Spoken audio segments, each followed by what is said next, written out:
The Architecture of Ruin. Chapter 7, The Gala of Ash.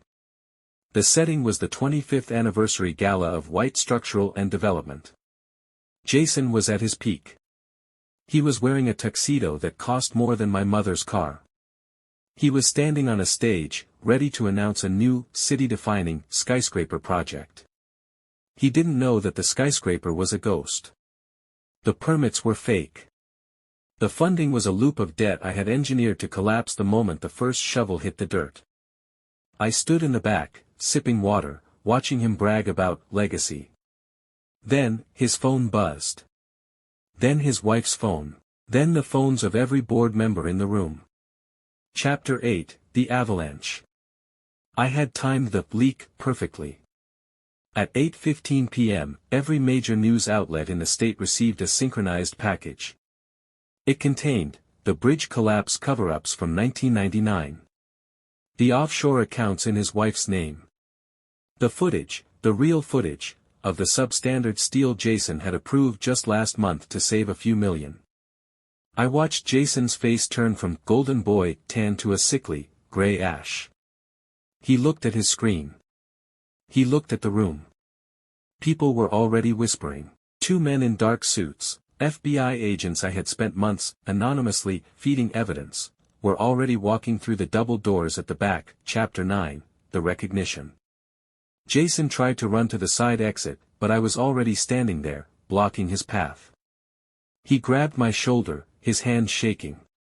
Vance. Mark. What the hell is happening? The feds are here. My accounts are frozen. You have to help me, man. You're the genius, fix this. I didn't move. I just looked at him with a blank, terrifyingly calm expression.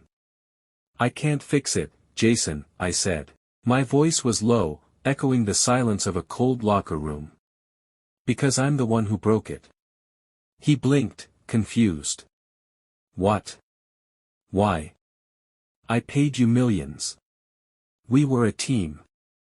I leaned in closer, so close he could smell the mint on my breath. Do you remember the smell of rotten fish and glitter, Jason? Do you remember the puddle? The silence that followed was heavy. I saw the gears turning. I saw him look at my eyes, really look at them, for the first time in months. His pupils dilated. His jaw dropped. Mark.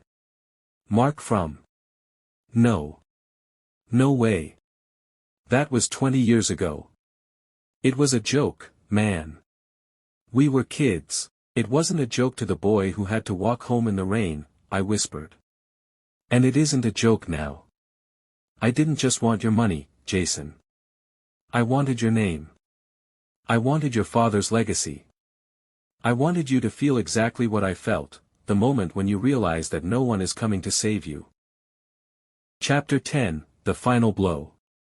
As the handcuffs clicked shut on his wrists, I handed him one final gift. A small, burned CD. It was the mud-eating video he had filmed in 2001. I digitized it for you, I said as the agents led him away. I thought you might want something to watch in your cell. It's a reminder of where it all started. I walked out of the gala. Outside, Sarah, his wife, the girl who had laughed at me at the prom, was screaming at a lawyer on her phone. She didn't even look at me. She was already planning her divorce to save what little assets I hadn't already liquidated. I got into my car. I drove to the old laundromat where my mother used to work. It was a coffee shop now. I sat down, ordered a simple black coffee, and for the first time in 22 years. I felt nothing. The debt was paid. The interest was settled. Chapter 11, The Glass Box. The courtroom was cold, smelling of floor wax and old paper. Jason sat at the defense table, his $3,000 suit now looking wrinkled and cheap. He looked smaller. The golden boy tan had faded into a sickly prison gray. I sat in the witness stand. I didn't look at the judge. I didn't look at the jury. I looked straight at Jason. His lawyer, a high-priced shark who was realizing he wasn't going to get paid, tried to paint me as a disgruntled employee. Isn't it true, Mr. Vance, that you orchestrated these financial irregularities yourself? Isn't this just a sophisticated frame-up? I leaned into the microphone. My voice didn't shake. Not a single stutter. I didn't orchestrate the corruption, counselor. I merely documented it. The bridge collapse in '99. That was his father. The forged safety certificates for the downtown plaza. That was Jason. I didn't make him greedy, I just made sure he was caught. Chapter 12, The Evidence of Silence.